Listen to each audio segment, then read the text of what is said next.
It's a pleasure to introduce Daniel Fisher, who is a professor at Stanford, and he will give our usual Friday seminar, but it will also be the last talk of the workshop, and it will tell us about what is beyond landscapes in ecological and evolutionary processes. So I first want to start with thanks to the organizers, both for inviting me, but just generally for an exceptionally stimulating and scientifically and other ways workshop, which I've greatly enjoyed. Okay, so I'm not sure whether it's an honor or punishment being asked to talk last and also in the seminar. I think it's probably a punishment for all the talking I did earlier on, but that doesn't mean there's a problem. Is that, you know, some substantial fraction of the audience who are asking questions is not sitting there anymore. So I hope the rest of you will take over and ask more questions. I have various things I would like to get through, but some things that if I don't get to, it doesn't matter. And I would like to at least try to get something across. So from that, I guess, trying to take the math perspective rather than the biology perspective. But I'm not I'm neither a biologist, even though I've supervised students and postdocs who do biology experiments, nor a mathematician, even though I've written a handful of papers with proofs in. I'm a theoretical physicist. I'm going to try to make connections to various things in the workshop. That'll make the people who weren't at the workshop unhappy. I think by being neither a biologist or mathematician, I can make everyone unhappy. So anyway, so the door's that way. I think there's an emergency exit on this side too, or maybe a good time for a nap or looking out the beautiful view out of the window. Anyway, so this conference is supposed to be on landscapes in biology, and ages ago I wrote a paper basically saying that landscape paradigms are rather misleading in physics and biology. I think I'm convinced that they're at least useful starting point in biology, but one really has to go beyond them, and that one's heard somewhere already in this conference. So the most important slide here is all the people who really did the work, and the particular ones, the two of those are here, Aditya Mahadevan, whose work I'll talk about a lot, and Federico Chiamenti, whose work I will talk about if I get to it, which I probably won't. Okay, so the basic motivation for me is a very surprising observation in recent years, which is why is there so much fine-scale microbial diversity? You've all heard of the huge number of species in one's gut and so on. But if you look within a species, there's a huge amount of diversity at all genetic levels in many contexts. So that's found, and I'm going to give one of them really as the main motivational example. So the question is, why doesn't survival of the fittest drive almost all these variants extinct? They're competing with each other. Why do they persist for long times?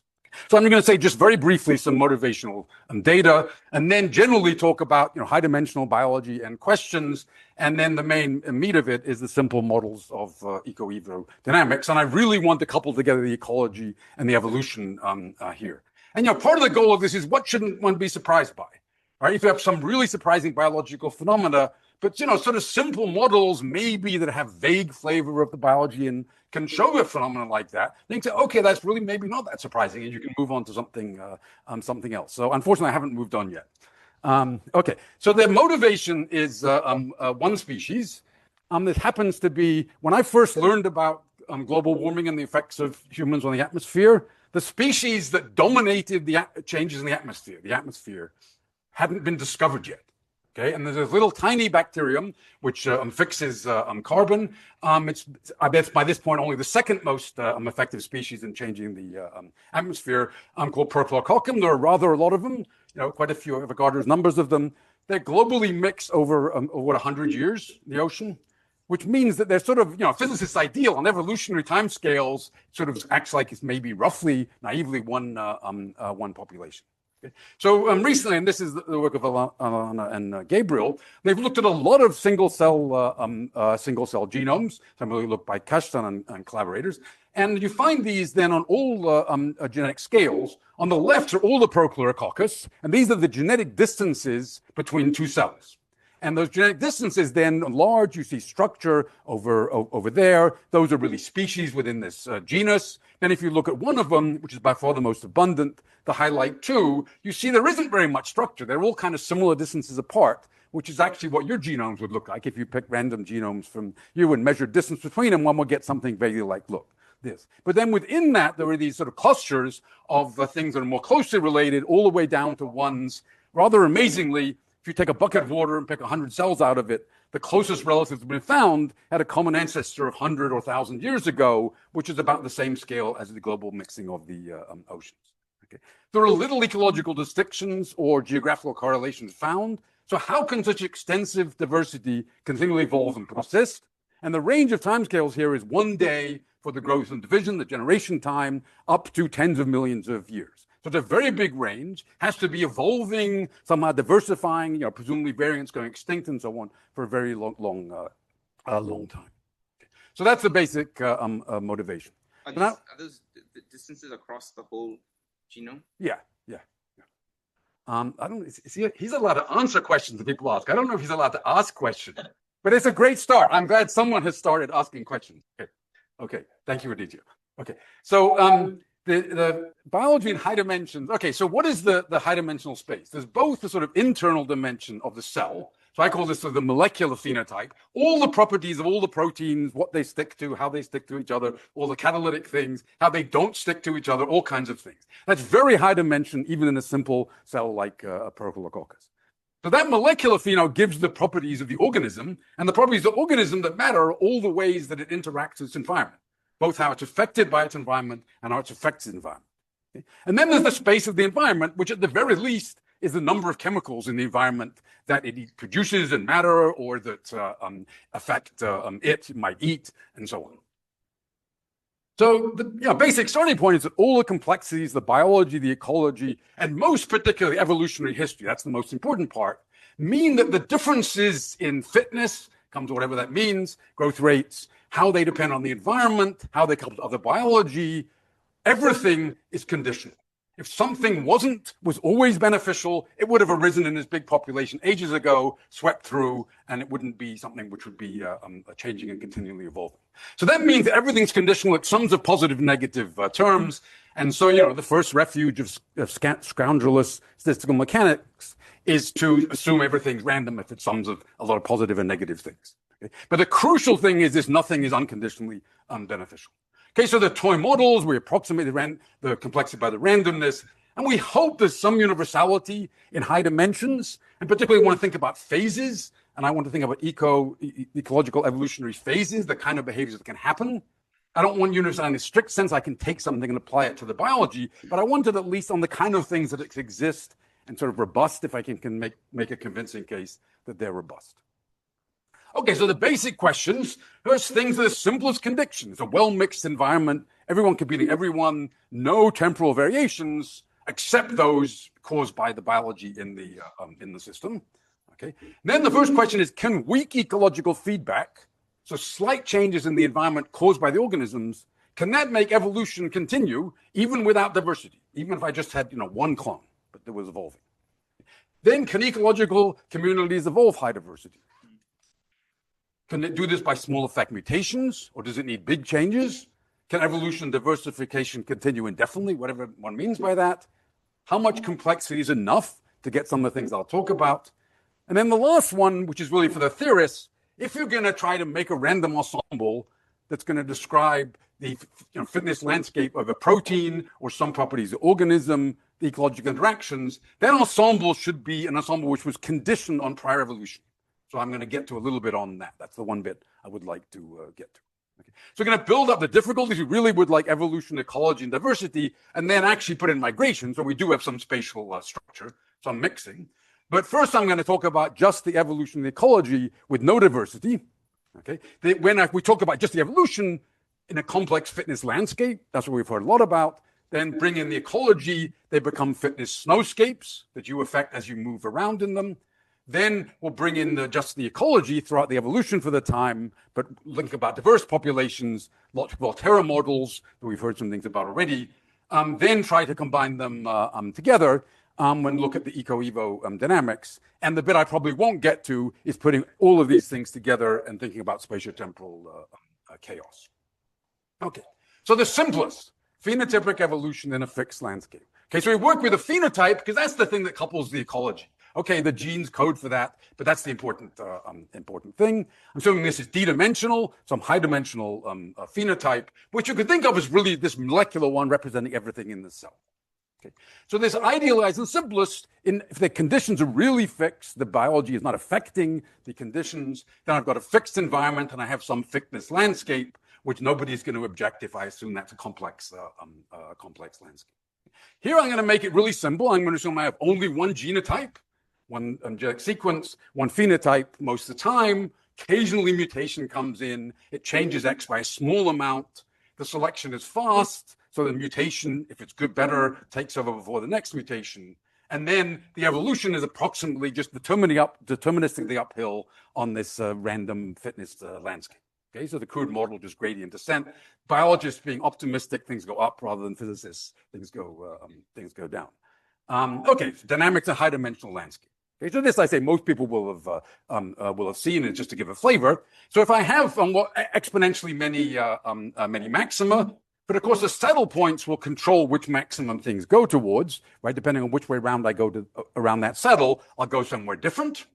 But the behavior is rather counterintuitive. Instead of going towards one of the maxima, what happens is the trajectories keep wandering around all the settles. Gradually, phi will go up, the index will go down, but it never actually commits to any maximum. Okay, so that's already interesting. It's saying the sort of normal picture that one draws is not really correct. Eventually, getting close to the sort of borderline stable peaks, but then it sort of wanders away from them as well. It's of course highly sensitive to initial conditions and perturbations to the landscapes. Sorry, this is on timescales of order 1 always. Well, okay, I haven't said the order 1. Yes, but it's. Yeah, and eventually, I want powers of D or something like that. But I'm not at this point. There's no noise, so I'm exploring things on exponentially long time scales there. Okay, I won't take quite the view of Pankaj since I'm not on the board. I will try to put factors of N's and D's in occasionally, at least in minus signs. But Ken Wilson, who had a quantum mechanics course from early on. And he used to say, start off everything would say in this lecture, H bar equals C equals G equals 2 pi equals 1, right? So, okay. So of course we don't really have just the fitness, we don't have one landscape. At the very least, we have to consider what the fitness of the growth rate is as a function of the phenotype and as a function of what the environment is. And the simplest, at least, this has to be concentrations of chemical environment that you care about. Now, I'm very against using things called omics and so on, but I'm trying to get into literature the word fitnome. At least it suggests something complicated. It ain't just one thing like fitness. Okay. But of course, the population changes the environment. So the simplest situation where I've just got one genotype, that comes if it takes over the population, it's saturated, and that will then change the environment, and it'll set the environment for any mutant or things that come in. Oops. Okay, so my toy model now is going to be, random function of two things. One is the phenotype, very high dimensional, the environment, modestly high at least. And then I've got this sort of function, how they connect to each other. And again, this can assume this is a high dimensional random. Okay? So this is a random snowscape model. The non-random ones have been studied a lot, particularly by W, known as adaptive dynamics. I have an occupant. It sets the environment. A mutant comes in, X plus DX. That comes in, if it's better, phi is larger in the environment set by X, then it takes over, but then it changes the environment. So if I look at the dynamics here, its gradient at constant environment is what determines whether I can come in, and there's some magnitude that characterizes the feedback. Okay? So this is very much like what happens, you're going along up a mountain and you're going nicely stepping upwards, but then you get to the snowy parts. And then as you step, you sort of slide, or maybe you make a little avalanche and so on. And you think you're still going up, right? But you're changing what the environment looks like as you're going. So you're actually not really going up in any sense, right? So this is what this looks like in this model. Fitness snowscape is a natural one.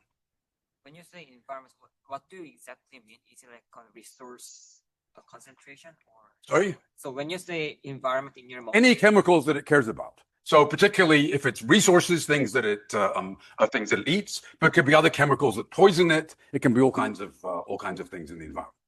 And most of that is controlled by the organism itself or by other biology. The physical chemical environment changes changes less. So this is a caricature, and they're rather abstract things. I'll say a little bit of concrete along the way, but this is really to give things which sort of give a flavor and have some sort of high-dimensional caricature of what goes on. But I'll connect to models like consumer resource model shortly. Okay. So the result is that if I'm in a situation where I get this very slow dynamics with a fixed landscape, then any amount of feedback I put in, any couple to the environment, means that eventually you go up for a while, and then you get into this phase where you're on the mountain, you're not going any further because you're affecting the snow. You keep on going forever. It goes forever without slowing down. You've gone slower than you did to start. There's various characteristic timescales and so on, but basically you get deterministic high-dimensional evolutionary chaos. And the surprising thing is you tend to wonder this chaos goes over very large points of fractions of the space. But the rate of mutations fixing, so how much you think you're doing better, goes through a constant. Okay, so this is generally a Red Queen phase for those that are younger than a certain age. Red Queen is from Alice in Wonderland, Alice through the Looking Glass, and one of the characters she meets is the Red Queen, who's always running like this. And he says, you have to run very fast just to stay still. To move forward, you have to go even faster. Okay, so this is an interesting result, and sort of counterintuitive, but it's related to things that Valentina's talked about and others here. Okay, so this is a perpetually evolving but low diversity phase. It's not the kind of thing we want. So how much complexity is enough to get this? Okay, so for those who want to turn off from the math for a minute, you can ignore this slide, but it does have biological motivation. Okay. So my crude caricature of a cell is most of the stuff in the cell is just to keep the cell alive and growing and dividing. It doesn't care much about details of the environment as long as it's not too nasty. So on this molecular scale, there are a lot of constraints. They may be somewhat soft constraints, but a lot of nonlinear constraints in terms of the phenotype. So to make concrete models, my phenotype live in a high-dimensional hypersphere. Okay, I have a whole bunch of constraints, nonlinear functions of the x, and my fitness, internal fitness, is just minus the sum of the squares of all these. Okay. So I have two situations. One is if my number of constraints is not too large, and this connects with the talk yesterday on genetic landscapes. Then it's under-constrained, it's highly degenerate. But this brings up questions that I'm not going to talk about. How connected is it? Are different pockets connected to each other? Can I move all over the place? Are there several critical values of k at which different things happen? I guess yes, there are. And then, of course, if it's over-constraints, I can't satisfy all of them. Okay. Now, I would guess that the biology sort of hangs out on the slightly under-constrained, because it has the flexibility, it has to be able to do things, has to be changed around, and so on. And so, as in lots of things in biology, it sort of tends to hang out near to borderlines between behaviors because of evolutionary conditioning and needed robustness. Okay. So if I now couple this to the environment, how do I do that? Simple. I just say this one direction, which is just going to be a linear projection of this high-dimensional phenotype, one direction h. It can be modest dimension environment that I'm projecting onto. And one of the questions is, if I'm under-constrained and I push on h, so I'm pushing it in one direction, can I make it go all the way in that direction, or will I get stuck in something which now sort of looks like a cup in the environment, so I can get stuck, even though I had this surface that was everything zero until I put this field in. Okay. So that's a question of, can in fact evolve towards that, and that relates to some of the things that I think Gerard talked about in landscape context. Okay, but now I want to put in ecological feedback.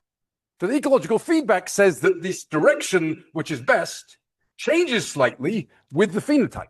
Right, the phenotype slightly changes the environment. So which direction it's trying to go in, what the optimal phenotype is, then changes. So this changes, it's characterized by some matrix that gives you the interactions, and just some small parameter if it's weak feedback, delta. Okay. So then I want to ask, what are the ecological evolutionary phases of this? If it's under-constrained and strong enough h, sufficiently under-constrained, then it basically goes and gets towards this h naught or something near h naught and sort of wiggles around that. That's the boring one. But if it's sufficiently constrained for any feedback, then you get this Red Queen dynamics. It evolves forever without slowing down. And again, it wanders all over this sphere. Right? So these things that are supposed to be constraints, you wander around satisfying them in different ways. Okay, to me, this is a caricature model of neutral protein evolution that I don't tend not to believe in neutrality, and that it's sort of pushing randomly here and there because of other changes in the cell that are being selected. Okay. So here we've got with something which is sort of a, very loosely a caricature of the biology, will naturally get us into a red queen phase, but a boring one because it's clonal. Okay, but it still says that sort of continual evolution in an environment is something that one should expect. Okay, there's a famous experiment by Richard Lenski where he evolved E. coli in a situation where there wasn't supposed to be an ecology, and it seems to keep evolving with mutations coming up much longer than is reasonable if you're trying to sort of estimate and extrapolate what's going on. It also, ecology comes in and plays a role, and that's presumably is why it continue to evolve. So in practice, one always has the coupling of the ecology and the evolution. If it's small, it takes a long time before the ecological changes really start to matter, or you go a long way up the mountain before you hit the snowfield. Or it's a nice hard snowfield, I guess. Okay, so now I want to ask diversity. We don't care just about having a clone, we want to get diversity. Okay. So now I've got a mutation come in, and I want to ask, can the mutant and the parent coexist? Okay. So in order for them to coexist, I need that the mutant in the environment set by the parent, so the environment set by the parent, is better than the parent in that environment. But I also need that the parent can invade so that the parent in the environment set by the mutant is better than the mutant in that environment. Okay, and if that can come in, they can both come in from two sides, and you get a fixed point, and they'll coexist with each other. Okay. But in order to do that, I need my sort of effective interaction between them to be big enough. It has to be bigger than the bits which are just the differences associated with the mutant, the bit just coming from the local gradient. Okay, and this interaction is sort of second order small, and the effects on the gradient is first order small. So this seems that it's very unlikely. Okay. But we do then want to start thinking about small but not infinitesimal mutations and ask how it goes. So now I'm doing, a stochastic way of going up the mountain, the more realistic one, and I want to ask what is the effects of that stochasticity. I'm not just trying to go along a straight line. Okay. So can the parent and mutant coexist to persist? If they do coexist, then the simplest assumption, it's almost the only one that's reasonable, is that the environment they set will just be a weighted average interpolated between the two, weighted by what fraction of the population the mutant and the parent are. Okay, so we've now got a model which naturally has the possibility of coexisting at least, and we want to try to run with it and see what we get. Okay. Now I want to think about the ecological dynamics of interacting strains. So for the time being, we're not going to have the ecology. Okay, so the most basic and the one to me is the most surprising, which is this one species with many closely related subtypes. I've got a bunch of strains, 1 to S. They have fractional abundance is new, that sum up to 1. They have some that each of them has their own phenotypes. And for the theory, well, 2 coexisting strains in this complicated model is rather hard. 3 is harder. Many strains is easier. Go to large S here, large number of strains in a high-dimensional environment. We want to ask what goes on. So what will happen if I then go in the model? So this is now multiple closely related strains. So again, I've got my environment. My environment is now set by the combination of the phenotypes and the fractional abundances. And I have 2 properties then of an organism in this environment. One of them is what is the effect of a slight environment change on it? Right, that I'm calling G. That's the effect of the environment on the organism, environmental change. But then I have another part which is important, which is the impact of the strain on the environment. For example, by eating resources, you eat resources, you deplete them, that affects you, it may affect your cousins, and so on. Okay, so those are 2 different gradients that come in and play a role. Okay.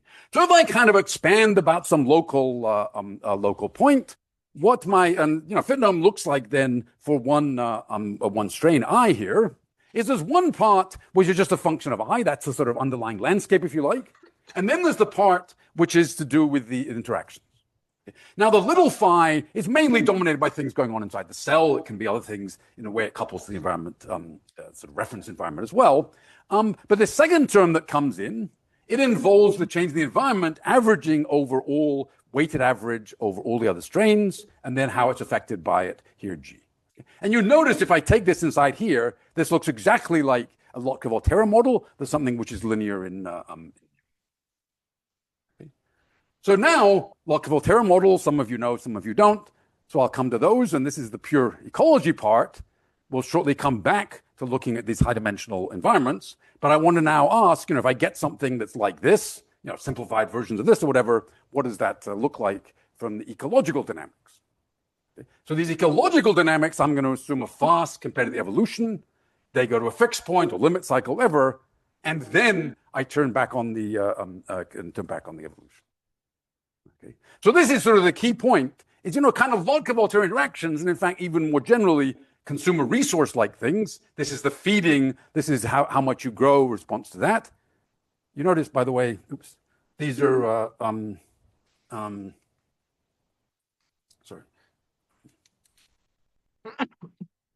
It's two different matrices that come in here. People often assume they're the same matrix. They're the same matrix, the G and the F. There's a Lyapunov function. Things are overly simple and very non-generic. Okay. Ecological dynamics of the strains here. The population dynamics, just a generalized Lotka-Volterra. They have a different varying growth rates. The Ri, which is reflecting like these phi i's, and then an interaction matrix here. And I'm doing it in a way which I think is technically called replicator equation or something like that, where I'm just keeping the total abundance fixed from overall total energy available or something about like that. So the V's are going to be set by this overall coupling of the organismic phenotype to the environment, and the R's are going to be some mixture of internal things and what they look like in some base environment. Okay. An important thing here is that if the nu I goes to 0, okay, we're going to goes permanently extinct. It's not there anymore. In principle, it could evolve by mutation later, but it won't because we're in high dimensions and you never get the same thing coming back.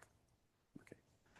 In the model which you had, and this is as you get from consumer resources, this V then, sorry, that H should have been an F. It's a minus G dot F. Interaction via D environment chemicals. This is, I guess, going along with both Pankaj and Sepa yesterday. I'm trying to understand this, and Aditya and I are trying to work it out at the same time as trying to prepare a talk, which is also trying to be modified by what the prior talks were and so on. I think the last slide was made. Okay, I'm embarrassed to say. But so that's an F anyway. So I basically have this form where it's a dot product over the chemicals, over all the other chemicals. Okay, so what are the possible long-time behaviors? So I can have a stable community of S coexisting types. That'd be a stable fixed point. This is a fixed point is uninvadable if all the ones that aren't in the community can't come in. So here's an example of a stable fixed point of 1 and 2 here. This is our phase space with 3 strains. This one, but it's invadable. Sorry, this is 1 and 3, and 2 can come in. Here's an uninvadable one with 2 there. And of course, I can have bistability, that's stable, and this one is stable. Okay. So that's the simplest ones I can have. But once I say, wait, stable communities aren't the only thing. I can have a limit cycle. I can have heteroclinic cycles, not quite cycles. I think Valentina talked about these. Whereas you go around, you get closer and closer to extinctions. Of course, any finite population size, you eventually one of them goes extinct. Okay. Higher dimensions, you can get chaos, stable chaos, unstable chaos of the kind I have on the right there. And I say if I have time, I'll mention a little bit about them. Okay. What happens with many types? Okay. So this is now coming from results of many. If the competition with the siblings is strong, so you compete more strongly with your siblings than others, your V is negative competition, and the interstrain couplings are random and relatively small and symmetrically correlated. Your effect on someone else is similar to their effect on you, or at least the same sign, and there aren't too many strains, then you tend to get a unique, stable, uninvadable community. Again, you can make statements about true with high probability and so on. Okay. So we're, for now, going to look at really simple situations where once you've got a collection of strains, some go extinct and the others go to a stable community, and that's unique. So you've got your set of strains, you just see what they do. You can look for the fixed points directly. The other possibilities, sort of the generic ones, you get many stable but invadable communities, or you get chaos. But we're going to look at the simplest case. Okay, so this is now really diving into Aditya's ongoing work. And I want to look now at the ecological and evodynamics together, but in the simple situation where I have stable communities. Okay? So there's no chaos in the ecological dynamic. But assume the ecology is fast, as I said, so it'll go to a stable community with some extinctions, and then after that, you add a strain, and if that can come in, if it can invade, then it rises up. So I've got to some fixed point, I have an invasion, another strain comes in, now it goes to some fixed point with 2. That's an epoch, that's evolutionary time scale. Then I do it again. At some point here, I get something which comes in and crashes, it goes extinct. Those are extinctions driven by the invasions, they go permanently extinct, and so on. Okay, so I have this now evolutionary time scale, which I can think of as just motion on these uninvadable fixed points. And that's what I would really like to understand is down that long evolutionary timescales. This is only showing a subset of the strain. The simulations are done with large numbers of strain. So maybe I should pause at this point and ask if there are sort of questions on the sort of basic setup.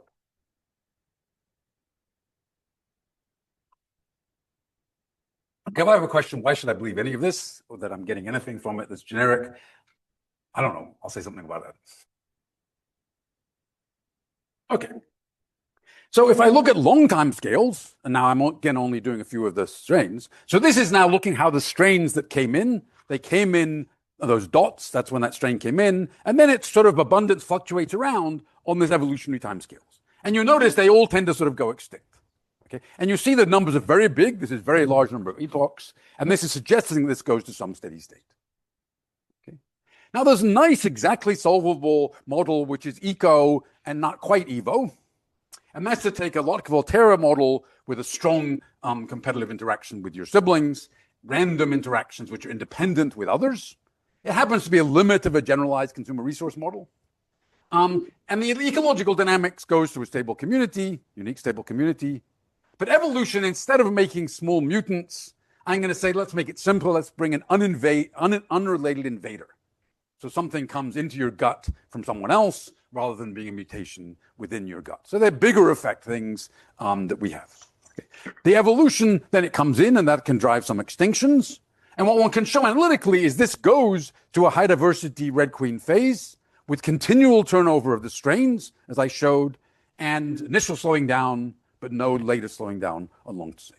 So you can do this by DMFT on evolutionary timescales. And you can, because of the sort of simplifying assumptions here, you can work that out. So this suggests that we can get, with evodynamics, at least in very simple models, but the kind of a lot of people study, we can get a high diversity red queen phase. Now the properties of that phase, the stable communities in that phase, statistically are quite different than the properties I would have got if I just randomly assembled the community from the beginning. Okay. So throwing all the strains in at once, see who goes extinct and see who stays, you get a very different state than if you put them in one at a time and you're allowing extinctions as you go along. Okay. So the evolution by modest effect mutations, if you change the parent by some amount, not too small, you get similar behavior. You can see that numerically. We understand it roughly analytically. But we really, to be honest, we want to ask what happens if I have small effect mutations. Right? Things have been around for a long time. Probably there's not going to be big effect mutations. If there are, the organism now does something very different, and okay, it's not so surprising if it could coexist. But the most challenging case is when I have modest effect, small effect mutation. So now I want to go back to looking at these high-dimensional caricatures, and I want to ask what happens in the simplest circumstances. So I've been going around this mountain range and going around passes and so on. I get near to a peak, and I would converge to it if I just had my flow that I had so far, even with ecological feedback. I might converge like a spiral around to it instead of taking gradient descent, but I converge to it. So this is where I have an uninvadable fixed point. So what that means is that the fixed point x star, that any strain that I take in the vicinity or in the simplest model, any strain has lower fitness than that, so it can't invade. So it's uninvadable fixed. Okay. Now I've got a number of strains coming in there, and I'm going to assume they're all near to the fixed point. So my little x is just the deviation from the fixed point. The environment is set by the mean over the strains. I'm going to call that the x bar here. Okay, and we want to ask how they behave in here in a really simple assumption where I can expand everything inside around the peak. So I can expand everything around x star and everything around E of x star. Right? So I expand the environment, I expand the x's. Not surprisingly, I get everything that comes in is quadratic. I have one part here which is the basic sort of shape of the peak. This lower fitness, we think of U as being something which is positive definite. And then I have the part which involves the coupling to the environment. So this is the way they couple to the environment with some matrices that come in here. And the simplest is to say these are random matrices taken from some ensemble. The overall stability matrix is this. The crucial parameters, one of them called eta, is the magnitude of ecological feedback. Sorry, earlier I called this delta.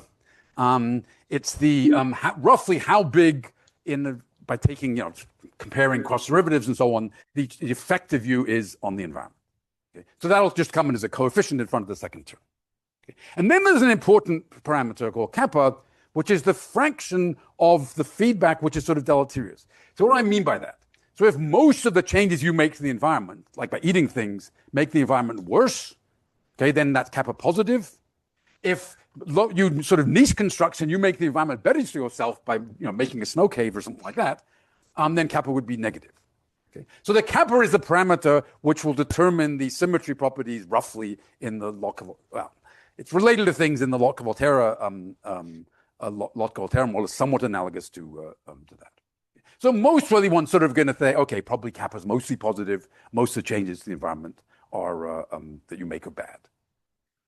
U and A and B are uncorrelated? Well, they're all conditioned on all of the evolution getting near to the fixed point. So this is one of those ones of people who like doing an analytic thing, a high-dimensional environment. If you eventually get to a near a marginal fixed point, what are the statistics of the matrices coming there? I'm going to very quickly replace them by really simple matrices.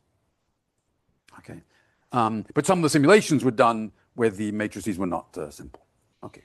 So now we're going to look at the ecological dynamics, and I'm plotting what the strains sort of look like, their distance away from the peak, the magnitude of the x's. They go along, strains come in, with mutation, lifetimes, all kinds of complicated behavior, including things that come in to get near the peak, then sort of divide in half and go out. So there's all kinds of things, interesting phenomenology that goes in here. But we really want to try to understand it, right? If we were good with our graphics, at this point we would submit the paper to Nature and say, geez, look at all the wonderful, wonderful things and so on. But we actually, this is my math part, actually would like to try to understand it rather than think of glossy magazines. Okay, and this is all on the evolutionary time scale because we always have stable fixed points with some things having gone extinct. Okay. So the simplest model is I take D, I'm going to call the dimension of the environment, the phenotype dimension that was X is 2D, and my matrices are all of the simplest block form. And so I can turn this right away into a model just sort of directly on the phenotypic properties. So the phenotype of a strain I is now just two-dimensional vectors. And a linear combination of those is what's going to give us the F vector. So I have the G vector and the feeding vector. More or less, H is the bits of the changes, the effects on the environment, which are not simply correlated with the G. Okay, and then my fitnome has this simple form here, just this Lotka-Volterra-like form, and my sort of general fitness is just simple. It's just quadratic. It's an isotropic peak. So this is isotropic model. Okay, so I'm now taking a model with no randomness in it. Any randomness or statistical properties are generated by the evolution and the ecology. Wait, just to clarify, the thing that looks like an O is a 0, right? Yeah, it's a script. Well, I don't know what it is. Yeah, it's a 0. Yeah. They're really simple matrices. Okay. Okay. So the randomness is generated by the evolution, which is which set of strains have come in. And then the ecology is which strains are still there and how they interact and which ones have gone extinct. Okay, so the randomness is generated by both of those. So what are the phases that come in? Well, it's sort of obvious that for X large, we have small effect mutations. I'm saying it's a stable fixed point, so I start converging to the peak. I'm going roughly along this, not quite the gradient, but the local gradient with E fixed. If the matrix is stable, it'll converge to the fixed point. Those matrices I wrote down are trivially stable in a wide range of the parameters. So what do I expect? Well, one of the phases is kind of the obvious one. It's almost clonal. If I look at the number of strains here, most of the time I have one. Occasionally I've got two, maybe occasionally three. Basically it's one. It converges exponentially to the peak, just what I would expect. It converges somewhat slower because of the stochasticity of the sort of gradient descent. Right? So it's kind of boring. Okay. Then I get a phase where it doesn't converge towards the peak. It still has very low diversity. And to show this, we're starting it off by near the peak, and then it comes outwards and fluctuates around. So this is a phase which is like the phase that I had before, that's wandering all the way around. This is just wandering around local. It's sort of hovering some distance away from the peak. You're trying to find ways up and never really getting anywhere. You go up and down a bit, and then down the next crevasse, and so on. But it's a steady state. It doesn't slow down. It keeps on going once it gets to this sort of characteristic distance from the peak. Okay, so that's already a little more interesting. Saying even with a convergent peak, that ain't what happens. So is it steady state because there is some kind of a limit cycle? What makes it a steady state? It's the statistical steady state, right? So I'm trying to do gradient. Around with constraints right. And make it statistically. No, there's no constraints. I'm trying to go uphill, yeah. Right? So I make a stochastic step uphill, but that changes the environment. Okay, and that's in the environment a way that on average I haven't gone uphill, or I get to a certain height up the mountain and then I sort of wander around. You're stationary. So there's not a limit cycle. It's entirely stochastic. Okay. It's more like if you've got at high temperature and you're in a well, and then in high dimensions you'll always tend to fluctuate around a particular distance away from it. But it's not that, right? This is particularly because when there's no Lyapunov function, there isn't a nice steady state like that you can write down. Is the bottom figure like only for one strain or all the strains? Oh, sorry. So this one I haven't. Let me go back to the previous slides. We were still talking about this one here. Now I'm going to come to the next one. Yeah, is that bottom figure like the figure for one strain or? No, if you look carefully at that figure, you'll see that there are several points at some of the times. And so there's a few strains, but then one of them takes over again, and then you lose them, and it doesn't. They are kind of like moving together. Yeah, they're moving together because nothing really. You should really think of it as being one and close relatives, and they kind of bounce around together. And that's because quite quickly one of the close relatives takes over, and then you're sort of bouncing around like this, and then you're losing one, and then you're getting it again. So it's basically looks like a cloud if you coarse grain to genus level. Well, okay, this is sub strain, but then it would look like one, just moving around. How do you generate the variants? Sorry? How do you generate the new variants? The new variants, I take a random mutation, okay, which is, it's small initially, but the distance this is away from the peak is sort of set by the scale of the mutations. It's still small fraction of the distance to the peak, but by an small order one factor, okay? So I take a random direction, I see if that's better. If it's not better, I throw it out. If it's better, then I bring that in. And then I look at how that changes the community. Some other ones go extinct, and then I do it again. Yeah. So that's the process for generating this statistical ensemble. This distance from peak is a distance to the peak of your quadratic thing. Yeah. That never changes. Yeah. Or is that the? Oh, okay. No, it's distance. It's absolute value of x. Okay, so I'm going to come to the position the peak changing or not in a second.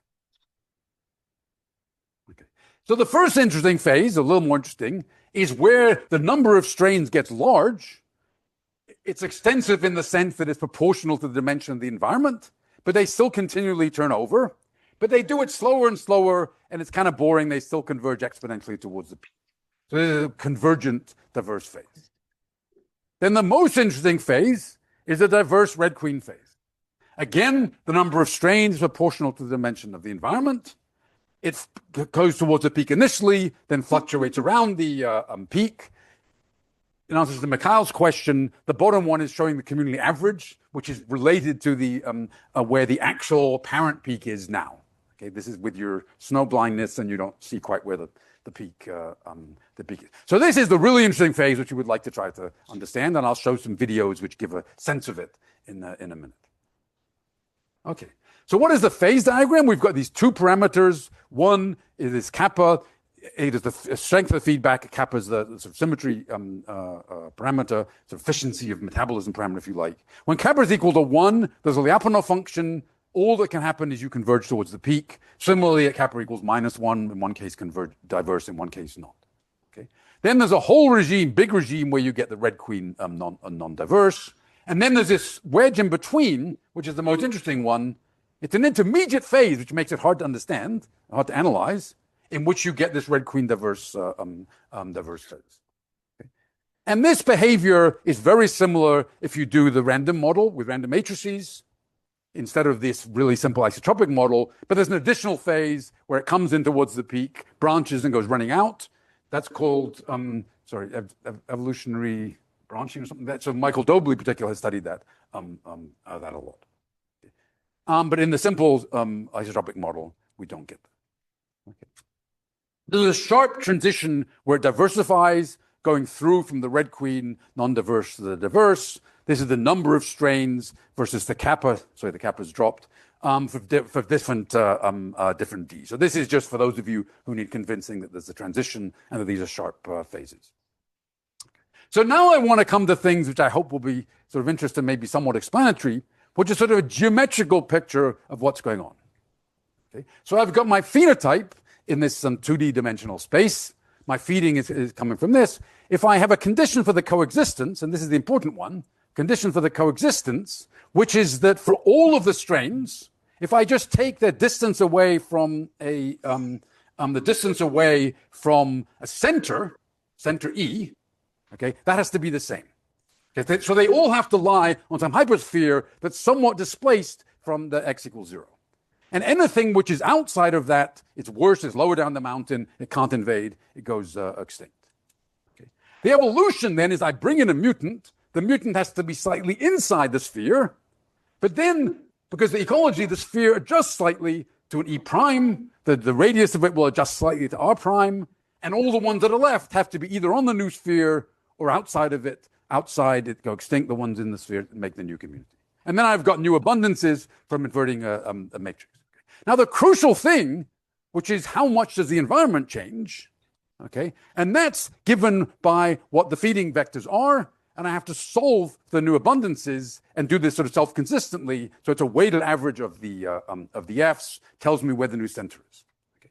And you can see, as you see, you get enough things here that you can find a new center, but then you have to check that most of the news are still positive. If there aren't, then you throw them out and you keep going and you converge, the process converges. Okay. So it's a geometrical picture of what goes on, and here that is. Here's now a 2D caricature.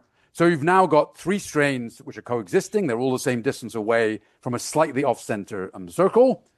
A mutant comes in. In high dimensions, the mutant will be only slightly inside the sphere. It'll tend to move around the sphere, just for phase space arguments. That causes then the sphere to shift a bit. The sphere shifts. One of them goes extinct, and I've now got another community with 3 again.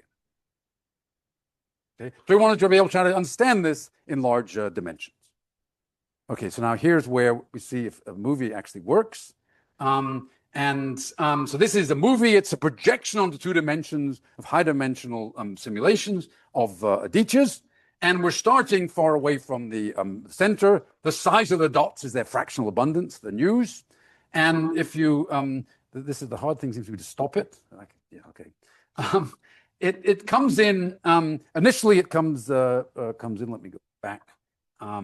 So it's coming initially, and then starts gradually diversifying, but it's sort of making a cloud.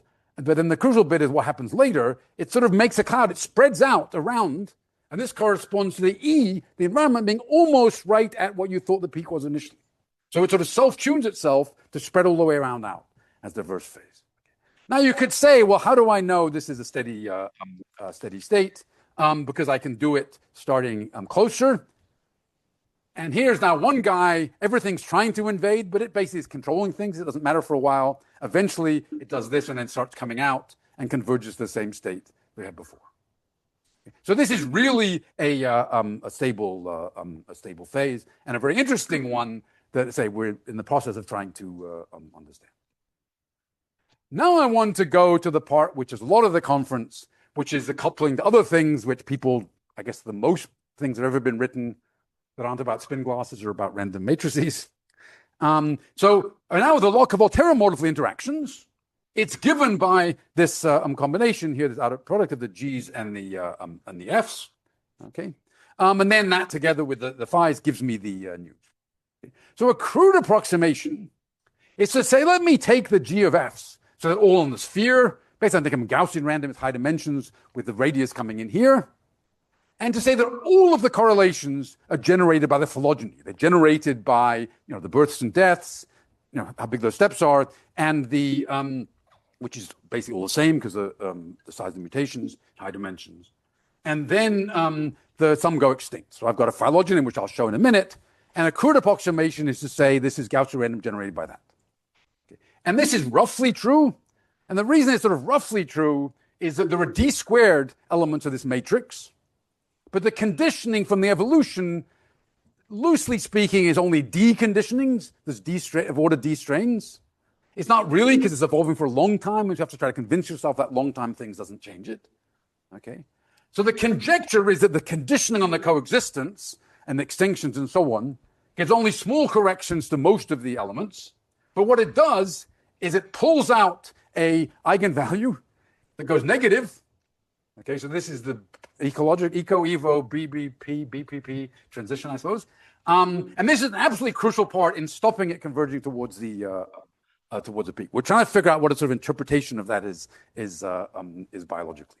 Okay? So most of the matrix you get from the sort of phylogeny, and it turns out that it actually has a relatively simple structure, the phylogeny. The phylogeny here now is a function of time, so this is long ago, this is all the current strains. Okay? And the statistics of this basically looks like conventional neutral phylogenies. Okay? Most of the pairs are distantly related. This is the relatedness between strains, and you see most of it is very light color off the diagonal. That's because most of them are sort of orthogonal in high dimensions. But of course, if they're small mutations, they can't get orthogonal right away, and so there's little families of little clusters of close relatives. And they play an important role in trying to understand the dynamics, the sort of interplay between these ones that are far away and these ones that are nearby. Confused, Daniel. Is it because you enforced your near peak? Because I would have expected if I have so much selection, I would get like a BZ-like tree, like a viral evolution tree. I know, but you don't. So why? Because the ecological turnover, right? So the ecological turnover basically random things. The time is long here, right? So the characteristic time here for this is actually of order d squared. So it takes a very long time to develop this. Like what did you call it? Diverse. And diverse red queen phase. The non-diverse red queen phase. Okay, then you get close and it starts becoming like independent invaders. So that's like the things you guys have studied. It looks more like a viral evolution tree. So here you're saying somehow, even though there's selection going on all the time, it's neutral. Yeah. I mean, roughly neutral. The question, what are the good statistics to do? But it's certainly not obviously not neutral. But there are definitely that we've only explored a bit, and I'm not so sure about it. It looks at this level. If you start looking at correlations and abundances and so on, then that's less clear. But basically, after at some point you've spread them all around, and they are sort of looking as if they're doing their thing roughly independently. But the really interesting thing, which is what the movie showed, is how you get from a sort of clonal one to spread around over this circle. And that's the thing which we're still trying to understand. But, the fact that we've got these almost random matrices, they're nice ones because they're not symmetric. And their eigenvalue distributions get, of course, warped by having the close relatives and so on. But there's enough simple structure there that we kind of at least are sort of guessing what's going on, and the back and forth of the simulations is making some progress possible. Okay, so now there's a question of how high diversity can exist.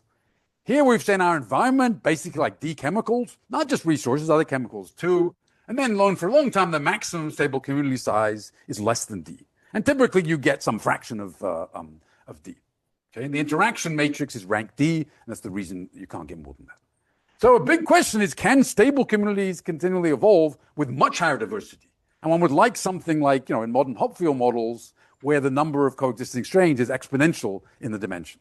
Okay, I call it extensive diversity. It's when it's exponential in some modest sized number, characterizing the environment and the way the organism interacts with it. Okay. Maybe it can't do this with stable communities, a local one. It's hard to do that. Can it do it with temporal structure, oscillatory environments? Possibly. Can it do it with the spatial structure, where things are moving around? Is it that, in fact, what we should be thinking about is unstable communities? Maybe we should be thinking about different aspects of how the organisms interact. And then we should ask the question of sort of how much complexity is enough to get a continually evolving state with a lot of diversity without assuming niches or anything like that. Okay. Now, in the second hour allotted to me, I will talk about this. But since I don't have the second hour, I will show one picture. So this is now work of Federico Amenti, and this is really going to different kinds of interactions between bacteria and phage, so predator and prey, and with spatial structure, sort of bring everything together.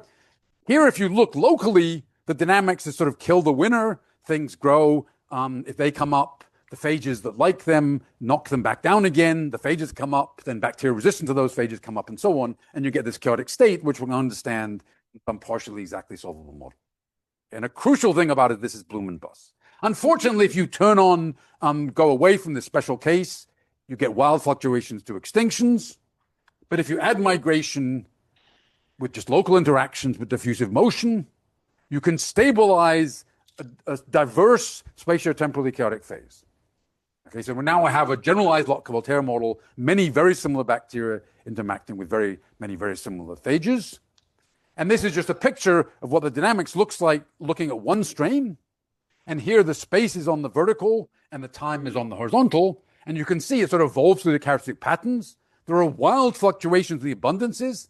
They go all the way down to local extinctions, which are white. These colors are on a log scale.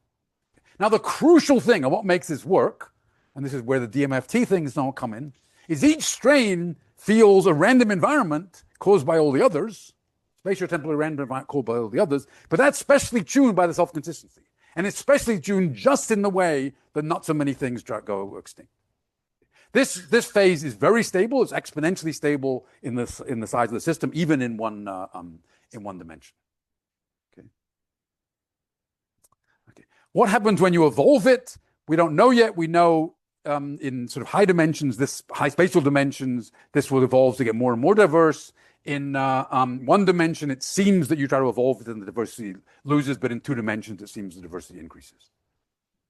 Okay. So this is the potential scenario of getting a lot of diversity without much complexity, but not using resources. Okay, so the assumptions here is that the bacteria have some receptor, the virus has some tail, and those bind together. They're small d-dimensional vectors, and the only phenotypic difference between the organisms are these. The strains are identical except for how they interact with each other, so there are no niches. It's not like we've got a niche, bacteria, virus preys on that, we've got another niche and so on. There are no niches here. The only difference is via the ways they interact. Okay? You get then, in this model, you definitely get this spatiotemporal chaotic diverse phase. What we don't know is how high the diversity can get. We're hoping you can get it without fudging things too much to be exponentially large in D. We don't know that yet. But it's certainly you get much larger than you can get from simple conditions, which you'd think was going to be of order D. Why doesn't the chaos synchronize? The chaos doesn't synchronize for very simple reasons. If you have local motion, so supposing locally you've got chaos with a Lyapunov exponent, okay, and then you want to ask, let me assume that that's homogeneous, and let me ask what the Lyapunov exponent is as a function of the wave vector. So I can now linearize around that, look at the Lyapunov exponent there, and the Lyapunov exponent will be the lambda of the local minus dq squared, where d is the diffusion coefficient and q is the wave vector. So it's always going to be true that at long enough wavelengths, it's going to desynchronize. So there's a characteristic length scale, and you have to check that things get to the continuum limit, which Federico spent an inordinate amount of time trying to do. So this is sort of the crucial thing, is you get desynchronization. And it's crucial because what happens is how one strain survives sometimes its conditions are bad, right? It's going all the way down locally extinct. But by chance, somewhere else, there's going to be one which is exponentially growing. It now gets exponentially big. So it spreads out migrants, and even if they don't get that far, most of them, some of them get far enough to places where conditions are now good again, but they have been extinct, and they come back up. Right? So this self-consistent chaos, which things tune to make this work. Right? And we basically understand that. We understand it well in the infinite range spatially, and partially in the finite dimensions. I should say this is really built on an exactly solvable model. So the perfectly antisymmetric Lotka-Volterra model with one island, you can immediately write down a trivial steady state, so what the correlations look like, uncorrelated at a snapshot. And then the dynamics you can try to do by DMFT. You can't close the equations. You have to everything stochastically and do asymptotics and so on. But the fact that you're building on the steady state, which enables you to do various things and make conjectures and so on. And then it turns out you don't need that high numbers for the simulations to get in close enough to the asymptotic regimes that you can see that it's consistent. Okay, so it's actually a very fun model. It's completely unstable as soon as you go away from that special point. But if you're close to that special point, it's the root of how this spatio-temporal chaos arises. So the sort of big questions that are here to me is, are there sort of simple scenarios which are not implausible biologically by which one can stabilize extensive diversity? Okay. So just to summarize, talked about eco-evo dynamics in high dimensions. A crucial thing, as Phil Anderson would have said, more dimensions is different, but in some ways it's more understandable. But even the simplest things, like going up a landscape, is different. Right? You go around the saddles, is not controlled by maximum. Okay? And that's actually, by the way, true in digital landscapes as well, connected to some of the discussion yesterday. So genome landscapes rather than phenotype landscapes. The simplest models give one a big variety of ecological evolutionary phases.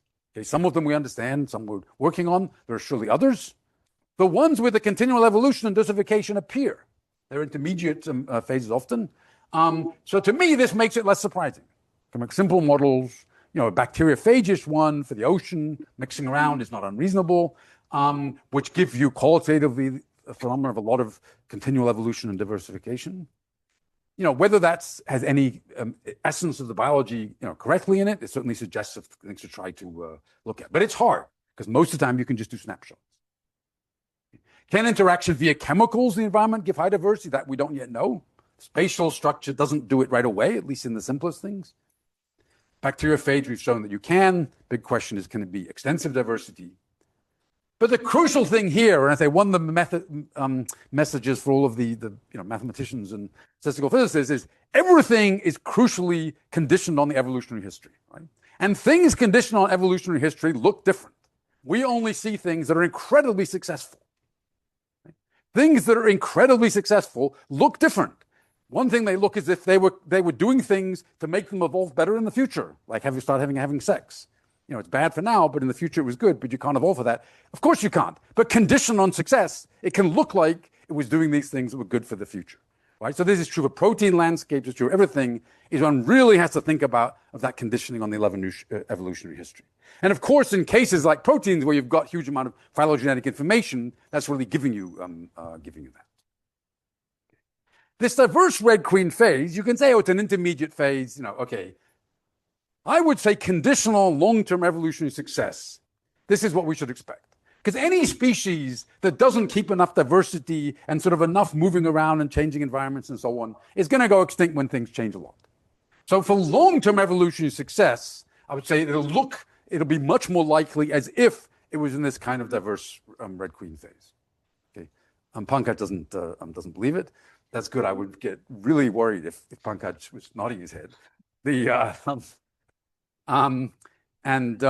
Okay, so to end, is the diversity of strains the right question?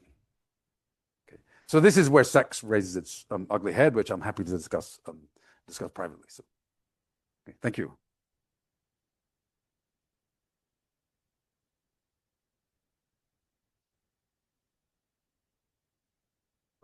How important it is to have different timescales for the evolution and ecology? Oh, okay, that's an important question. So it's not important if you make the timescales overlap, which they do for microbes. that tends to be easier to get diversity, right? You can create a lot of diversity just by continual evolution, where things take a long time to be driven extinct, and the many new ones are coming in. So this is actually looking at the hardest case, where you allow all extinctions to happen in between.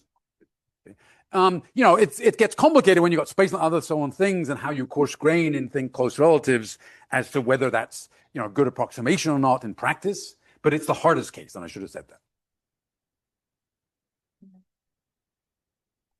How far can you take the crude snowscape model from the beginning? So one can think of that perhaps as a deterministic adiabatic sort of model. Right. The environment is an instantaneous function of Right. Would an adiabatic limit of one of these eco-evo models basically poke a hole in some effective landscape at the top? I mean, so what this is, there's a phase of that model where you do actually go towards a stable fixed point. Okay, and this is then, this whole snowy one is what happens as you go towards that stable fixed point. You get all these interesting things, even under the assumption that everything's nice and isotropic.